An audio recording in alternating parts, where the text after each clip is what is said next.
దిశ TV news కి స్వాగతం. ముందుగా హెడ్లైన్స్.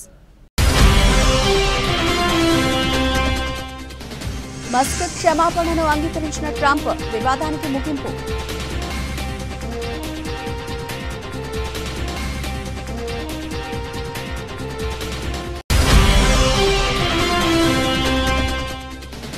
ఇరవై 24 గంటల్లో 117 కొత్త కేసులు నమోదు, 3 మరణాలు.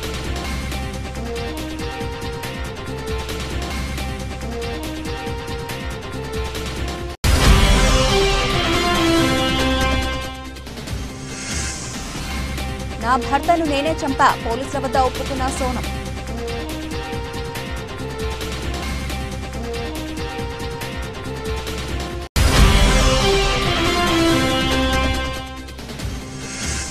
సీఎం రేవంత్ రెడ్డికి గవర్నమెంట్ నడపడం చేత కాదు, మీడియాతో party working president KTR.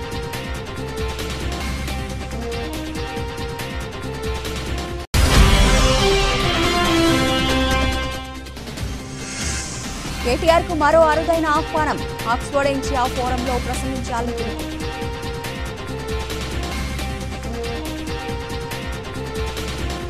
America అధ్యక్షుడు డొనాల్డ్ ట్రంప్, టెక్ దిగ్గజం ఎలాన్ మస్క్ మధ్య కొద్ది రోజులుగా నడుస్తున్న మాటల యుద్ధానికి తెరపడింది.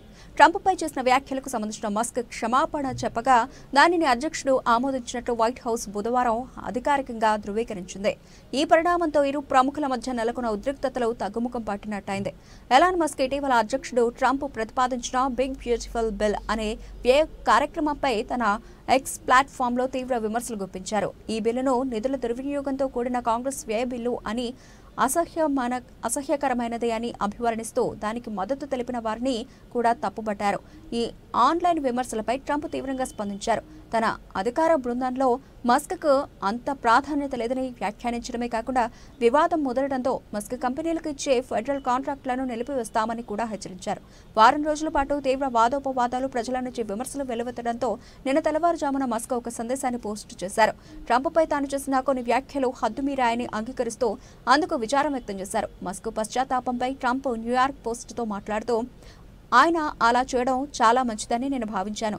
నాకు ఎలాంటి కఠినమైన భావాలు లేవు అని చెబుతూనే తాను కొంచెం నిరాశ చెందాను అని ట్రంప్ అన్నారు. దీంతో మస్క్ క్షమాపణను ట్రంప్ గుర్తించారని వైట్ హౌస్ ప్రెస్ సెక్రటరీ అధికారికంగా ధృవీకరించారు. దాంతో ఈ వివాదం పరిష్కారమైనట్లు భావిస్తున్నామని తెలిపారు. క్షమాపణతో ప్రస్తుతానికి వైరం చల్లారినప్పటికీ తన ప్రధాన దృష్టి దేశాన్ని చక్కదిద్దడంపై ఉందని, వ్యక్తిగత వివాదాలకు పెద్దగా ప్రాముఖ్యత లేదని ట్రంప్ స్పష్టం చేశారు. ఈ వివాదం నుంచి ఇరువురు నేతలు ముందుకు సాగడానికి సిద్ధంగా ఉన్నట్లు కనిపిస్తోందని, ఈ సయోధ్య వైట్ హౌస్ దేశంలోని ప్రముఖ టెక్ ఆవిష్కర్తలలో ఒకరి మధ్య సంబంధాలపై ప్రభావం చూపవచ్చునని పరిశీలకులు భావిస్తున్నారు.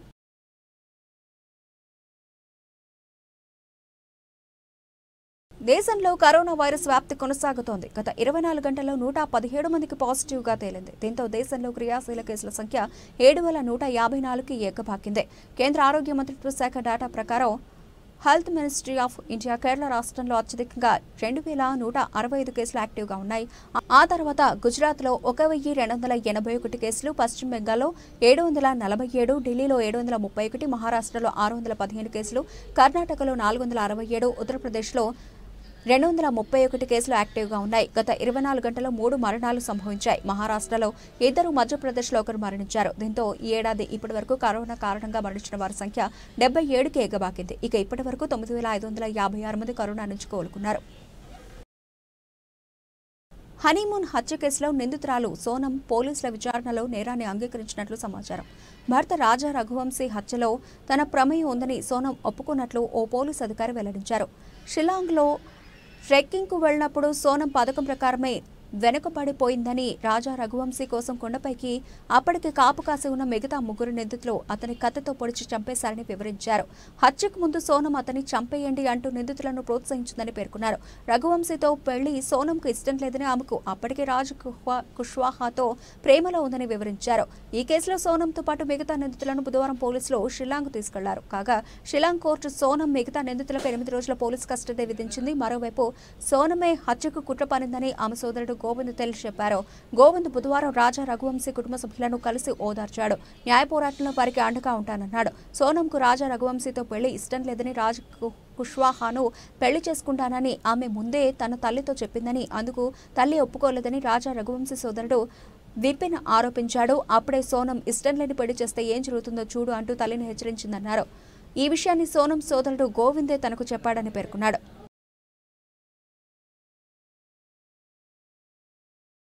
బీఆర్ఎస్ అధినేత మాజీ ముఖ్యమంత్రి కె చంద్రశేఖరరావుపై బీజేపీ కాంగ్రెస్ కలిపి కుట్రలు పన్నుతున్నాయని పార్టీ వర్కింగ్ ప్రెసిడెంట్ కె తారక రామారావు విమర్శించారు. ప్రపంచంలోనే అతిపెద్ద ఎత్తిపోతల పథకమైన కాళేశ్వరాన్ని వేరే దేశంలో కడితే కేసీఆర్తో పాటు ఆ ప్రాజెక్టు చరిత్రలో శాశ్వతంగా నిలిచిపోయేవని చెప్పారు.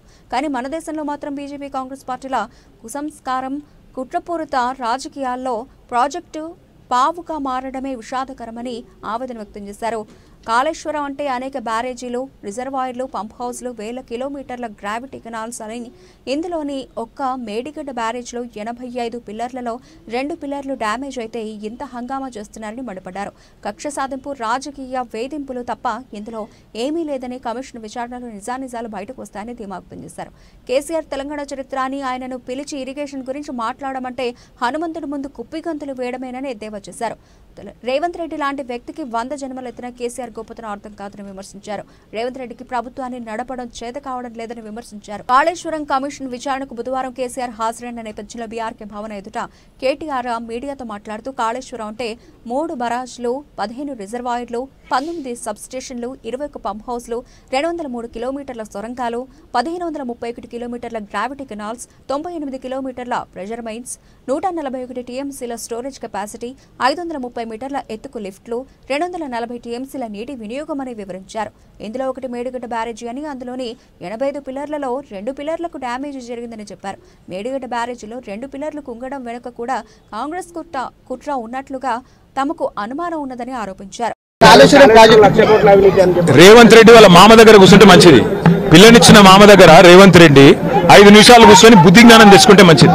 సూదిని పద్మారెడ్డి గారు, గీత గారి తండ్రి వారు చెప్పినారు, కాళేశ్వరం 1,00,000 కోట్లు మునిగిందంటే అది తప్పది, అలవాటు అయిపోయింది. 1,00,000 కోట్లు కుంభకోణం అనే కాడికి వచ్చారు. 1,00,000 కోట్ల ప్రాజెక్టు 94,000 కోట్లు ఖర్చు అయితే 1,00,000 కోట్ల కుంభకోణం ఎట్లయితుంది? 94,000 కోట్లు ఖర్చు అయితే 1,00,000 కోట్ల కుంభకోణం ఎట్లయితుంది? ఇవన్నీ కూడా వాస్తవాలకు విరుద్ధంగా కలగాపులగంగా చేసి మాట్లాడుతుంటారు. 94,000 కోట్ల ఖర్చైన ప్రాజెక్టులో 1,00,000 కోట్ల అవినీతి అనేది ఒక తెలివి తక్కువ అంటున్నాడు. మరి ఆ తెలివి తక్కువ ఆయన అల్లుడు, మా కర్మగాలి. ఆ తెలివి తక్కువ ఇలా రాష్ట్రానికి ముఖ్యమంత్రి. కాబట్టి మేమనేది ఏంటంటే రేవంత్ రెడ్డి గారు ముందు పోయి వాళ్ళ మామగారి దగ్గర కూర్చొని. హుస్నాబాద్ నియోజకవర్గం రేగొండ గ్రామంలో గతంలో మూతబడిన ప్రభుత్వ ప్రాథమికోన్నత పాఠశాల తిరిగి పునఃప్రారంభించిన మంత్రి పొన్నం ప్రభాకర్. వేసవి సెలవుల అనంతరం తిరిగి పాఠశాలలు పునఃప్రారంభం కావడంతో మొదటి రోజు పాఠశాలలకు వచ్చిన విద్యార్థులకు పూలు చల్లి ఆశీర్వదించిన మంత్రి పొన్నం ప్రభాకర్ పాఠశాల పునఃప్రారంభం సందర్భంగా ఉపాధ్యాయులకు, విద్యార్థులకు శుభాకాంక్షలు తెలిపారు. విద్యార్థులకు ఉచిత యూనిఫామ్, పుస్తకాలు, బ్యాగులు అందజేశారు.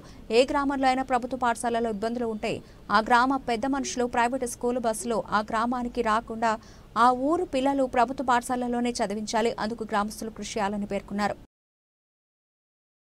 చెప్పినట్టుగా బయట నేను స్కూళ్ళను క్రిటిసైజ్ చేయాలి, కానీ మీరందరూ చాలా ఉన్నతమైన చదువులు చదివి పరీక్షలు పాస్ అయి పోటీ పరీక్షలు పాస్ అయి ఉద్యోగం సంపాదించుకున్నారు. తల్లిదండ్రులతో పాటుగా సమానంగా మాతృదేవోభవ, పితృదేవోభవ, ఆచార్య దేవోభవ, తల్లిదండ్రులతో పాటు సమానంగా గౌరవం పొందేటువంటి మీరు పిల్లల యొక్క భవిష్యత్తును ఆ నల్ల సుజాత చెప్పినట్టుగా చదువుకు సంబంధించినటువంటి మంచి చదువు చదివిపిస్తే మిగతా పిల్లలు కూడా వాళ్ళ తల్లిదండ్రులు ఇది తీసుకొచ్చేటువంటి పరిస్థితి ఏర్పడాలి. ఈ సందర్భంగా నేను ఈ గ్రామస్తులందరికీ అభినందనలు చెప్తా ఉన్నా.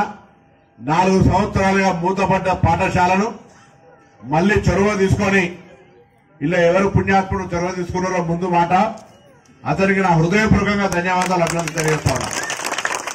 ప్రభుత్వ పాఠశాలలు ఇన్ని కోట్లాది రూపాయలు ఖర్చు పెట్టి ఇటువంటి వసతి సౌకర్యము, వాళ్లకు బట్టలు, పుస్తకాలు, అధ్యాపకంగా ఉండేటువంటి ప్రావీణ్యత కలిగిన అధ్యాపకులు అన్ని ఉండి కూడా ఈరోజు ప్రైవేట్ పాఠశాలలు ఆర్పాట్లతోటి నాణ్యత ఉందా లేదా అనేది కంటే ఎక్కువ కూడా గ్రామాల్లో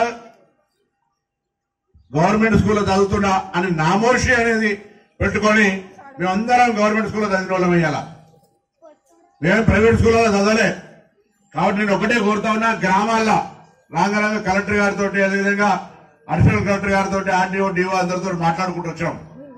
నేను ఈ సందర్భంగా ఈ నియోజకవర్గ శాసనసభ్యుడిగా రాష్ట్ర ప్రభుత్వ పక్షాన గౌరవ ముఖ్యమంత్రి గారు స్వయంగా విద్యాశాఖ మంత్రి ఎక్కడైతే స్కూల్లో గ్రామాల్లో ప్రభుత్వ పాఠశాలలు ఉన్నాయో ఆ పాఠశాలలు జరిగే సందర్భంగా ఆ ఊర్లో ఉన్నటువంటి పెద్ద మనుషులు, అధ్యాపక వర్గం, ప్రైవేట్ స్కూల్ బస్సు రాష్ట్ర ముఖ్యమంత్రిపై ఇష్టానుసారం మాట్లాడితే నీ నాలుక చీరేస్తాం కేటీఆర్ అని టీపీసీసీ ప్రధాన కార్యదర్శి చెనగాని దయాకర్ మండిపడ్డారు. ఈరోజు Kaleshwaram commission PC Ghosh justice గారి ముందు కేసీఆర్ హాజరవుతున్నటువంటి సందర్భంగా అతని తనయుడు కేటీఆర్ రాష్ట్ర ముఖ్యమంత్రి గారిని పట్టుకొని ఇష్టానుసారంగా మాట్లాడితే కేటీఆర్ నాలుక చీరేస్తామని కూడా ఈ సందర్భంగా హెచ్చరిస్తా ఉన్నాను. ఒక రాష్ట్ర ముఖ్యమంత్రిని పట్టుకొని ఇష్టానుసారంగా గౌరవ మర్యాద లేకుండా చిల్లరగా వ్యవహరించినటువంటి కేటీఆర్ తక్షణం క్షమాపణ చెప్పాలని కూడా మేము కోరుతా ఉన్నాం. ఇవాళ కాళేశ్వరం లిఫ్ట్ ఇరిగేషన్ సరైన ఉన్నటువంటి నాణ్యత లోపాలు, ఆర్థిక లోపాలు, ఇవాళ అక్కడ ఉన్నటువంటి ఏదైతే సరైన భౌగోళికత, సాంకేతిక పరిశోధన లేకపోవడం వల్ల డిజైన్ లోపాల కారణంగా నిర్మాణ లోపాలు, బ్యారేజ్ కి కోలుకొని నష్టం జరిగినటువంటి సందర్భంలో నేషనల్ డ్యామ్ సేఫ్టీ అధికారి NDSA చెప్పినటువంటి నివేదిక ప్రకారం పీసీ ఘోష్ కమిషన్ వేస్తే దానికి వచ్చి మీరు వాస్తవాలు చెప్పాల్సింది పోయి, జరిగిన లోపాలు చెప్పాల్సింది పోయి, ఒక రాష్ట్ర మాజీ ముఖ్యమంత్రిగా ఆనాడు ముఖ్యమంత్రిగా ఉన్నటువంటి కేసీఆర్ కు మీరు వాస్తవాలు చెప్పడానికి ఇంత భయపడుతుంటే ఎందుకు మీ తప్పిదాల్ని, మీ యొక్క అవినీతిని కప్పిపుచ్చుకొని ఇవాళ రాష్ట్ర ముఖ్యమంత్రి గారిని టార్గెట్ చేస్తూ రాష్ట్ర ముఖ్యమంత్రి గారు రేవంత్ రెడ్డి గారు ఈ కావాలని ఇరికిచ్చినట్లు లేకపోతే ఇంకేదోలా మాట్లాడడం అనేది ఇది సరైంది కాదు. ఇది ఎక్కడా కూడా ప్రభుత్వం రాజకీయ కక్ష కోణంలో లేదు. అది ముమ్మాటికి అవినీతి జరిగింది కాబట్టి, అక్కడ ఉన్నటువంటి లోపాలు జరిగింది కాబట్టి, ఆనాడు రాష్ట్ర ముఖ్యమంత్రిగా ఉన్నటువంటి కేసీఆర్ నిబంధనలకు విరుద్ధంగా సరైన డిజైన్ లేక నిర్మాణ లోపాలు ఉన్నాయి కాబట్టి ఇవాళ మేడిగడ్డ బ్యారేజీ ఇవాళ కోలుకోని స్థితిలో తయారైంది. కాబట్టి నేషనల్ డ్యామ్ సేఫ్టీ అధికారులు ఇచ్చినటువంటి నివేదిక ప్రకారం ఇవాళ పీసీ ఘోష్ కమిషన్ పిలిస్తే దానికి మీరు ఆన్సర్ చెప్పాల్సింది పోయి ఇవాళ ప్రభుత్వం పైన, ముఖ్యమంత్రి గారిని పట్టుకొని లేకపోతే కాంగ్రెస్ ప్రభుత్వం పైన అనేక విమర్శలు, చివాట్లు ఎందుకు మీది? మీకు నిజంగా చిత్తశుద్ధి ఉంటే కమిషన్ ముందు వాస్తవాలు చెప్పండి. మీరు ఏ తప్పు చేయకపోతే కమిషన్ దగ్గర మీరు ఏం జరిగిందో వాస్తవాలు చెప్పకుండా ప్రభుత్వం పైన, ముఖ్యమంత్రి గారిని పట్టుకొని ఇదేం మాటలు? కేటీఆర్ గారు మీ స్థాయికి ఇది తగదు. మీరు స్థాయికి మించి ఎక్కువ మాట్లాడుతా ఉన్నారు. ఇది సరైంది కాదు. కాంగ్రెస్ కార్యకర్తలు సహనాన్ని మీరు పరీక్షిస్తా ఉన్నారు. కాంగ్రెస్ కార్యకర్తలు ఒక్కసారి రోడ్ల మీదకి వస్తే మీరున్నది పిడికెడం. చంద్రబాబు సీఎంగా బాధ్యత చేపట్టి రేపటికి ఏడాది. ఎన్నికల ముందు ఎన్నో వాగ్దానాలు చేశారు. సూపర్ 6 అంటూ ఊదరగొట్టారు. అధికారం ఇస్తే అమలు చేస్తానని నమ్మించారు. చంద్రబాబు ఏడాది పాలన అంతా మోసం. సూపర్ 6 సూపర్ ఫ్లాప్ అయినా చంద్రబాబు సమాధానం చెప్పాలి. ఏడాది గడిచినా ఇచ్చిన హామీలు ఎందుకు అమలు చేయలేదో ప్రజలకు చెప్పాలి. 3000 నిరుద్యోగ భృతి అంటూ మోసం చేశారు. 20 లక్షల ఉద్యోగాలు కల్పిస్తా ఉన్నారు. ఏడాదిలో ఎన్ని ఉద్యోగాలు ఇచ్చారు? ఎంతమందికి భృతి ఇచ్చారు? రైతులకు ఏడాదికి 20,000 రూపాయలు అన్నారు. రైతులను ఆదుకునేది కూటమి ప్రభుత్వం అని చెప్పారు. ఏడాదిలో అన్నదాత సుఖీభావ ఒక్క రైతుకైనా ఇచ్చారా? రైతు భరోసా అని చెప్పి రైతులను మోసం చేశారు. స్కూలు పిల్లలకు ఏడాదికి 15,000 రూపాయలు ఇస్తా అన్నారు. ఒక ఏడాది 15,000 ఎగ్గొట్టారు. ఇప్పుడు పాఠశాలలు ప్రారంభమైనా ఇంకా ఇవ్వలేదు. ఇంట్లో ఎంతమంది ఉంటే అన్ని 15,000 ఇచ్చే హామీ ఏమైందని ఏపీసీసీ చీఫ్ వైఎస్ షర్మిలారెడ్డి మాట్లాడారు. రేపు చంద్రబాబు గారు సంవత్సరం రోజులు గవర్నమెంట్ ఫామ్ అయి సంవత్సరం రోజులు పూర్తి చేసుకోబోతున్నారు చంద్రబాబు గారు. చంద్రబాబు గారిని సూటిగా ప్రశ్నిస్తున్నా. చంద్రబాబు గారు, మీరు ముఖ్యమంత్రి కావడానికి ఎన్నో వాగ్దానాలు చేశారు. మేనిఫెస్టోలో ఎన్నో అంశాలను పెట్టారు. సూపర్ 6 మరి ముఖ్యంగా ప్రతి సభలోనూ ఊదరగొట్టారు. సూపర్ 6 నేను అమలు చేస్తానని ప్రజలందరినీ నమ్మబలికించారు. మరి ఈరోజు సంవత్సరం రోజులు అయిపోయింది. సూపర్ 6 ఏమైంది చంద్రబాబు గారు అని కాంగ్రెస్ పార్టీ ప్రశ్నిస్తుంది. సూపర్ 6 సూపర్ ఫ్లాపేనా? సూపర్ 6 సూపర్ ఫ్లాపేనా? చంద్రబాబు గారు సమాధానం చెప్పాల్సిన అవసరం ఉంది. సంవత్సరం రోజులు అయిపోయింది. మీరు వాగ్దానాలు చేశారు. సంవత్సరం రోజులు దాటిపోయింది. అంటే మీకు ఈ వాగ్దానాలు నిలబెట్టుకునే ఉద్దేశం ఉందా లేదా? ఏదైనా వాగ్దానాలు చేసి అధికారంలోకి వస్తే అధికారంలోకి వచ్చిన వెంటనే ఆ వాగ్దానాలు నిలబెట్టుకుంటారు అని ప్రజలు అనుకుంటారా? లేకపోతే ఇలా కాలయాపన చేసుకుంటూ ఆఖరి సంవత్సరంలోనో లేకపోతే మళ్లీ ఎలక్షన్లకు పోకముందో మీరు వాగ్దానాలు నిలబెట్టుకునే ఉద్దేశం మీకేమైనా ఉందా? ప్రజలకు సమాధానం చెప్పాల్సిన అవసరం ఉంది. సూపర్ 6 లో భాగంగా చంద్రబాబు గారు మరి ముఖ్యంగా రైతులకి ప్రతి ఏడాది 20,000 రూపాయలు ప్రతి రైతుకి ఇస్తానన్నాడు. ఇప్పటికి 54 లక్షల రైతు కుటుంబాలు ఎదురు చూస్తూనే ఉన్నాయి. ఇంతవరకు రైతులకు ఇచ్చింది లేదు చంద్రబాబు గారు. రైతులను మోసమే చేశారు సంవత్సర కాలం పాటు రైతు భరోసా పథకం కింద.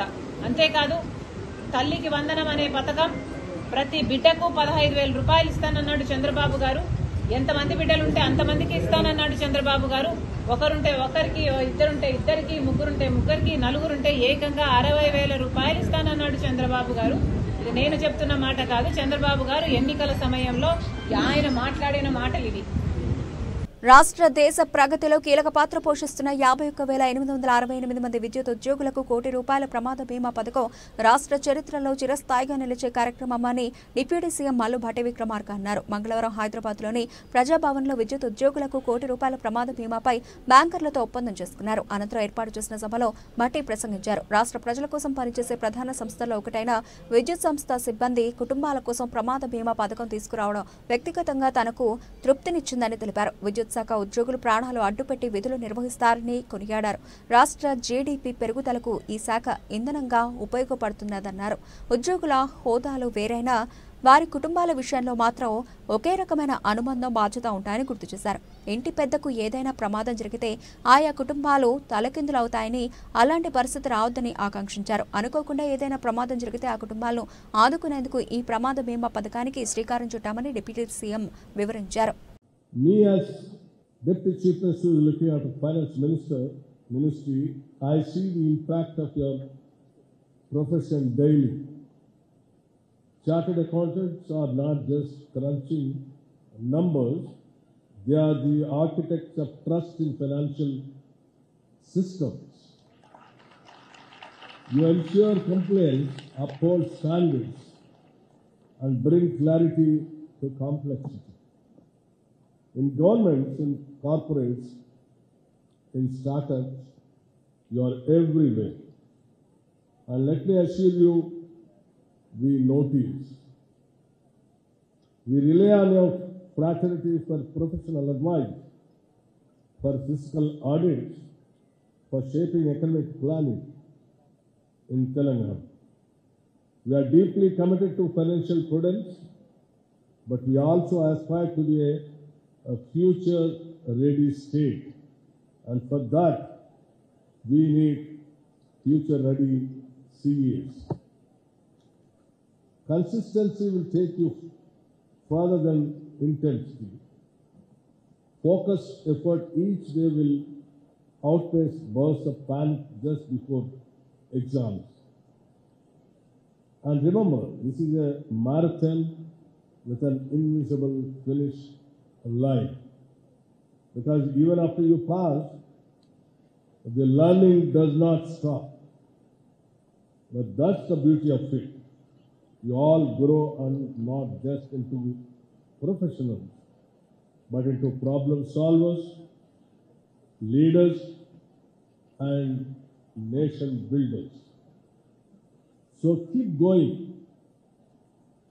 Your CA prefix is not just a title. It is a promise to yourselves, your clients, and your country, and in our country. As the tools of your profession evolve, AI, artificial intelligence, blockchain, data analytics, don't let the core values erode. Technology can assist, but only ethics can guide. Stay anchored in integrity. BRS working president KTR కు మరో అరుదైన ఆహ్వానం అందింది. Oxford India forum 2025లో ప్రసంగించేందుకు రావాలని ఆహ్వానించారు. ఈ forum June 20-21 తేదీల్లో యూకేలోని Oxford యూనివర్సిటీలో జరగనుంది. భారత అభివృద్ధికి ఫ్రంటియర్ టెక్నాలజీస్ అనే థీమ్పై ఈ ఏడాది ఫోరం దృష్టి సారించింది. భారత్లో సాంకేతికత, ఇన్నోవేషన్, సస్టైనబిలిటీని కలగలిపి ముందుకెళ్లే అంశాలపై ఈ ఫోరంలో చర్చ జరుగుతుంది. ఈ నేపథ్యంలో తన విలువైన అభిప్రాయాలను తెలియజేసేందుకు రావాలని కేటీఆర్ కు ఫోరం వ్యవస్థాపకుడు చైర్పర్సన్ సిద్ధార్థ సేథి ఆహ్వాన లేఖ పంపించారు. భారతదేశ అభివృద్ధికి మీరు చూపించిన మార్గదర్శకత, టెక్నాలజీ ఆధారిత పాలన, పెట్టుబడుల వృద్ధికి మీరు తీసుకున్న చర్యలు అంతర్జాతీయ వేదికపై యువతకు ప్రేరణ కలిగిస్తాయి అని ఆయన లేఖలో పేర్కొన్నారు. ప్రతిష్టాత్మకంగా నిర్వహించనున్న ఈ ఆక్స్ఫర్డ్ ఇండియా ఫోరంలో భారత అభివృద్ధికి అత్యాధునిక సాంకేతికతలు అనే ప్రధాన అంశంపై చర్చ జరగనుంది. ఈ సందర్భంగా తెలంగాణ రాష్ట్రంలో అంతర్జాతీయ పెట్టుబడులను ఆకర్షించేందుకు తీసుకున్న చర్యలు, అభివృద్ధి దిశగా అమలు చేసిన పారిశ్రామిక విధానాలు, ప్రజా సేవలను మెరుగుపరచడంలో సాంకేతిక వినియోగం వంటి అంశాలపై ఆయన ప్రసంగించారు. విదేశీ విద్య నేర్పిన సంస్కారం ఇదేనా కేటీఆర్ అని ఆర్యవైశ్య కార్పొరేషన్ చైర్పర్సన్ కల్వ సుజాత మండిపడ్డారు. కేటీఆర్ కి దినాలు దగ్గబడ్డట్టున్నాయి. ఆయన పోయి విచారణకు పోతే ఈయనకు వచ్చిన ఆవేదన, బాధ, ఆక్రోశము, కోపము, ఏడుపు ఇవన్నిటితో కలగూడి రేవంత్ రెడ్డి గారి మీద, మా ప్రభుత్వం మీద ఇష్టం వచ్చినట్లు అవాక్కులు చవాక్కులు మాట్లాడుతున్న కేటీఆర్ కి ఒకటి నేను ఈ వేదిక ద్వారా హెచ్చరిస్తున్నా. నువ్వు రేవంత్ రెడ్డి గారిని చిల్లరగాడు, మా నెత్తిలో ఎండికలు, మా నాన్న నెత్తిలో ఎండికలను బీకోలేడు అని అంటే మీ నాయన నెత్తిలో ఎండికలు ఉన్నాయాలి, అది ఫస్ట్ చూసుకో. ఇంకా నేను చాలా అనాలి కానీ అనలేను నేను, ఎందుకంటే సభ్యత సంస్కారం ఉన్న వాళ్ళం కాబట్టి అలాంటి పిచ్చి మాటలు వాగుడు నేను మాట్లాడదలుచుకోలేదు. కేటీఆర్ ఒకటి ఇంతకు ముందు నువ్వు ఒకసారి అన్నది గుర్తు చేసుకో. మాజీ ముఖ్యమంత్రి ఆయనను పట్టుకొని ఇష్టం వచ్చినట్లా మాట్లాడుతున్నారు, ఆయనకు వయసు గౌరవం ఇయ్యాలి అని అన్నాడు. మరి ఈ రోజు నువ్వు పక్క రాష్ట్ర ముఖ్యమంత్రిని కూడా అదే విధంగా మాట్లాడినావు, ఆయన వయసును కూడా గౌరవం ఇయ్యాలి అనేది నేర్చుకో. నువ్వు నేను ఎవరిని పొగడమో ఇందులో ఎవరినో తక్కువ చేయడం కాదు, కనీస సభ్యత సంస్కారం లేనోడు ఇంకోటి సభ్యత సంస్కారం నేర్పిస్తారు. రేవంత్ రెడ్డి గారిని అనేంత స్థాయి నీకు ఎక్కడి నుంచి వచ్చింది అని అడుగుతున్నా. ఈ రోజు ఆయన ముఖ్యమంత్రి ఏం బీకోలేడు అని అన్నావు కదా రేవంత్ రెడ్డి గారు, ఏం బీకోగలిగిండో చూపించిండు కదా. 2023 నవంబర్ లో జరిగిన ఎన్నికలు డిసెంబర్ 3వ తారీఖున ఏం బీకగలడో చూపించిండు. రాష్ట్రాన్ని ఈ రోజు ప్రజాపాలన చేస్తున్నాడు. మీనాయనలాగా ఫామ్ హౌస్ లో పండుకొని చెయ్యలేదు. ఆయన విచారణకు పోయి బయటకు వచ్చి ఆయన సమాధానం చెప్పక భయంతో పారిపోయిన మీనాయన నువ్వొచ్చి మీడియా ముంగల రేవంత్ రెడ్డికి ఎవరు భయపడలేదు అంటున్నావు. భయపడే కదా ఇవన్నీ మాటలు వస్తున్నాయి నీకు. ధైర్యం చాలక, విచారణకు రాలేక, వాయిదాలు తీసుకొని ఇక నేను రాను, నేను పెట్టను. మా నిన్న కవిత అన్నది ధర్నా చేసింది. ఎందుకు ధర్నా చేసింది? విచారణకు పిలిస్తే మా నాయనకు సమాధానం చెప్పేది అవసరం లేదు, ఈగ వాళ్ళని ఇయ్యను, మా నాన్న వంట మీద ఈగ వాళ్ళని ఇయ్యనని కవిత అన్నది. అంటే మీరు ఏం మాట్లాడుతుర్రో, ఏం చేస్తుర్రో ముగ్గురికి ఏమన్నా తెలుస్తుందా? మీరు అసలు నీకు సిగ్గు లేక, నీకు బుద్ధి లేక, నువ్వు కడుపుకు అన్నం తినక, విదేశాలలో రాష్ట్ర సంపదనంతా దోచి విదేశాలలో పెట్టుబడులు పెట్టి ఇంకా పైగా కేసులున్న మీ మీద, అందరి మీద మీరు చేసినటువంటి దోపిడీని ప్రశ్నిస్తుంటే, అధికారులు ప్రశ్నిస్తుంటే మా ముఖ్యమంత్రి గారి మీద ఏడుపు ఎందుకు వస్తుంది? నీకు భయం ఎందుకు పట్టుకుంది? భయంతో కూడినటువంటి మాటలే ఆవేశమే కాదా ఇది? ఇంకోసారి రేవంత్ రెడ్డి గారిని ఇలాంటి పిచ్చి పిచ్చి మాటలు మాట్లాడి మా ప్రభుత్వాన్ని తిడతావు నువ్వు. ఎవరి ప్రభుత్వమైనా ప్రభుత్వమే కదా. ఫస్ట్ ఆఫ్ ఆల్ ఇట్లాంటి వెధవల్ని యాక్షన్ తీసుకోవాలి వీళ్ళ మీద. నేను అధికారులకు కోరుతున్నా. ఎందుకంటే చిల్లర ప్రభుత్వం అంట. చిల్లర ప్రభుత్వం నీది. చిల్లర ఏరుకోవడానికి రాష్ట్రం ధనిక రాష్ట్రం, బాగా డబ్బులుంటే సెక్రటేరియట్ లో కూడా కింద ఖజానా దాచుకుంటే చిల్లర ఏరుకోవడానికి నువ్వు మీ అయ్యా మొత్తం చుట్టూ బ్యారిగేడ్లు పెట్టి చిల్లర ఏరుకున్నారు. రాష్ట్ర ప్రజలు పడేసిన భిక్షంతో బతికిన మీరు సోనియా గాంధీ. సిద్దిపేట జిల్లా అక్కనపేట మండల కేంద్రంలోని కేజీబీవీ నూతన పాఠశాల భవనాన్ని జిల్లా కలెక్టర్ మను చౌదరితో కలిసి మంత్రి పొన్నం ప్రభాకర్ ప్రారంభించారు. ఈ సందర్భంగా విద్యార్థులకు, ఉపాధ్యాయులకు శుభాకాంక్షలు తెలిపారు.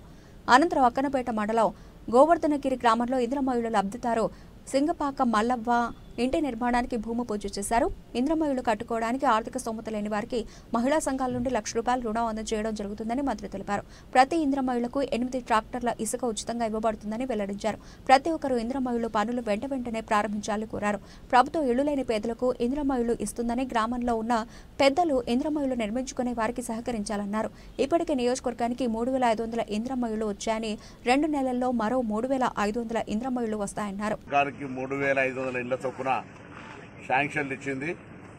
అదేవిధంగా వారు కట్టుకోవడానికి ఆర్థిక స్తోమత లేని వాళ్లకు మహిళా సంఘాల ద్వారా ₹1,00,000 అడ్వాన్స్ ఇచ్చి మళ్ళీ నిర్మాణం తర్వాత తీసుకుంటా ఉన్నారు. అదేవిధంగా ప్రతి ఇందిరమ్మ ఇల్లుకు 8 ట్రాక్టర్ల ఉసుకను ఉచితంగా ఇచ్చే కార్యక్రమం తీసుకుంటా ఉన్నారు. కాబట్టి ప్రతి ఒక్కరూ ఇందిరమ్మ ఇళ్లను వెంటనే పనులు స్టార్ట్ చేసి నిర్మించుకోవాల్సిందిగా ఈ సందర్భంగా కోరుతాను. ప్రభుత్వం ఇందిరమ్మ ఇండ్లను ఒక ప్రతిష్టాత్మకంగా తీసుకొని వాళ్ళందరికీ ఇల్లు లేని వాళ్ళందరికీ ఇల్లు కట్టించే కార్యక్రమం చేస్తున్న ఈ సందర్భంలో గ్రామాల్లో ఉన్నటువంటి అన్ని రకాల ప్రజాప్రతినిధులు ఆ గ్రామాల్లో ఉన్నటువంటి ఇందిరమ్మ ఇళ్ల నిర్మాణానికి సహకరించాలి. ఇందిరమ్మ ఇళ్ల నిర్మాణంకు అధికారుల యొక్క పాత్ర కూడా చాలా అవసరం కాబట్టి ఇల్లు కట్టించుడు పెళ్లి చేసి చూడనట్టుగా ఇళ్లకు సంబంధించిన విషయం లోపల ప్రతి ఒక్కరూ తమ వంతు సహకారాలు అందించాలని కోరుతాను. లబ్ధిదారులందరూ కూడా శుభాకాంక్షలు. తప్పకుండా 10 ఏళ్లల్లా డబుల్ బెడ్రూమ్ కొరకు ఎదురు చూసినారు. ఉదాహరణకు ఉస్మానాబాద్ నియోజకవర్గం తీసుకుంటే 400 ఇల్లు మాత్రమే మొత్తం 10 ఏళ్లల్లా. సో ఇప్పుడు నియోజకవర్గంలో 3500 ఈ సంవత్సరానికి వచ్చినాయి. మళ్ళీ నెక్స్ట్ 2 నెలల్లో మళ్ళీ నెక్స్ట్ ఇయర్ కూడా 3500 వస్తాయి. ఈ విధంగా ప్రతి ఒక్కరికి ఇల్లు లేని వాళ్ళకి ఇల్లు ఇవ్వాలనేటువంటి ఇందిరమ్మ పాలనలో ఈ కార్యక్రమాన్ని ప్రతి ఒక్కరు ఉపయోగించుకోవాలని సందర్భంగా కోరుతా ఉన్నాం. ముత్తడి ధరలు కొనుగోలుదారులకు షాక్ ఇచ్చాయి. ప్రపంచ మార్కెట్ల డిమాండ్ నేపథ్యంలో దేశ రాజధాని ఢిల్లీ నగరంలో పసిడి ధర భారీగా పెరిగింది. 24 క్యారెట్ల గోల్డ్పై 820 రూపాయలు పెరిగి తులానికి 98,490 రూపాయలకు చేరుకుంది. మరోవైపు 22 క్యారెట్ల గోల్డ్ ధర సైతం 750 రూపాయలు పెరిగి తులం ధర 98,000కు ఎగబాకింది. ఆభరణాల వ్యాపారులు స్టాకిస్టులు భారీగా పసిడిని కొనుగోలు చేయడంతో ధర పెరిగింది. మరోవైపు వెండి ధరలు స్థిరంగా కొనసాగుతున్నాయి. కిలో ధర 1.07 లక్షల రూపాయలు పలుకుతోంది. ఆల్ ఇండియా సరాఫా అసోసియేషన్ ధృవీకరించింది. అంతర్జాతీయ మార్కెట్లో స్పాట్ గోల్డ్ ఔన్స్కు $12.09 పెరిగి $3,334.69 ఎగిసింది. ప్రపంచ మార్కెట్లో స్పాట్ వెండి 0.5% తగ్గి ఔన్స్కు 36.34కి చేరుకుంది. సుంకం అనిశ్చితిపై ఆందోళనలు బంగారానికి డిమాండ్ను పెంచాయని HDFC securities senior analyst Saumil Gandhi తెలిపారు. అమెరికా అధ్యక్షుడు డొనాల్డ్ ట్రంప్ సుంకాలను కొనసాగించడానికి ఫెడరల్ కోర్టు అనుమతించిన నేపథ్యంలో ఆందోళన వ్యక్తమవుతున్నాయి. కమోడిటీ మార్కెట్ నిపుణుల అభిప్రాయం ప్రకారం రష్యా ఉక్రెయిన్ యుద్ధం, మధ్యప్రాచ్యంలో పెరుగుతున్న ఘర్షణలతో భౌగోళిక రాజకీయ ఉద్రిక్తతలు బంగారం డిమాండ్ను పెంచుతున్నాయి. మార్కెట్లో నిపుణుల దృష్టి రాబోయే యుఎస్ వినియోగదారుల ధరల సూచిక డాటాపై ఉందని Kotak సెక్యూరిటీస్లోని commodity research AVP Kainat చైన్వాల్ పేర్కొన్నారు. ద్రవ్య విధాన దృక్పథంపై ఇండెక్స్ మరింత సమాచారాన్ని అందిస్తుందని తెలిపారు. ఇక హైదరాబాద్లో ధరలను పరిశీలిస్తే 22 క్యారెట్ల గోల్డ్ 90,200 రూపాయలు ఉండగా 24 క్యారెట్ల పసిడి 98,400 రూపాయలు పలుకుతోంది. ఇక వెండి కిలోకు 1.19 లక్షల రూపాయలుగా ఉంది. శంషాబాద్ హీరో నిఖిల్ నటిస్తున్న the India house cinema shooting లో ఘోర ప్రమాదం చోటు చేసుకుంది. సముద్రపు సీన్ కోసం ప్రత్యేకంగా ఏర్పాటు చేసిన భారీ వాటర్ ట్యాంకర్లు ఊహించని విధంగా పగిలిపోయాయి. ఈ కారణంతో షూటింగ్ లొకేషన్ మొత్తం ఒక్కసారిగా నీటితో ముంచెత్తిపోయింది. ఈ ప్రమాదంలో ఒక అసిస్టెంట్ కెమెరామెన్ కు తీవ్ర గాయాలు కాగా ఇతర సిబ్బంది కూడా స్వల్పంగా గాయపడ్డారని సమాచారం. ప్రమాదం శంషాబాద్ ప్రాంతంలో చోటు చేసుకుంది. పరికరాలు, కెమెరా సెట్స్ కి భారీ నష్టం జరిగినట్లు తెలిసింది. ప్రస్తుతం బాధితుడిని ఆసుపత్రికి తరలించి చికిత్స అందిస్తున్నారు. బులెటిన్ ముగించే ముందు హెడ్లైన్స్ మరోసారి. మస్క్ క్షమాపణను అంగీకరించిన ట్రంప్, వివాదానికి ముగింపు.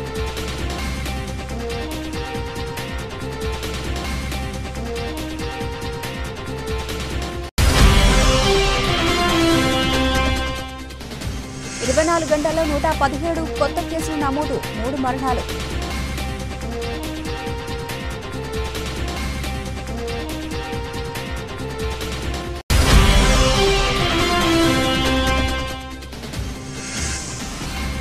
నా భర్తను నేనే చంపా, పోలీసుల వద్ద ఒప్పుకున్న సోనం.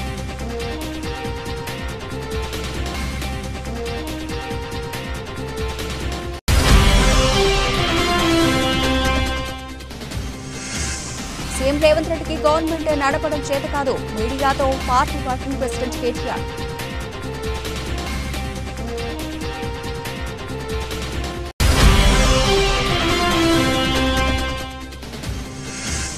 కేటీఆర్ కు మరో అరుదైన ఆహ్వానం, ఆక్స్ఫర్డ్ ఇండియా ఫోరంలో ప్రసంగించాలని పిలుపు.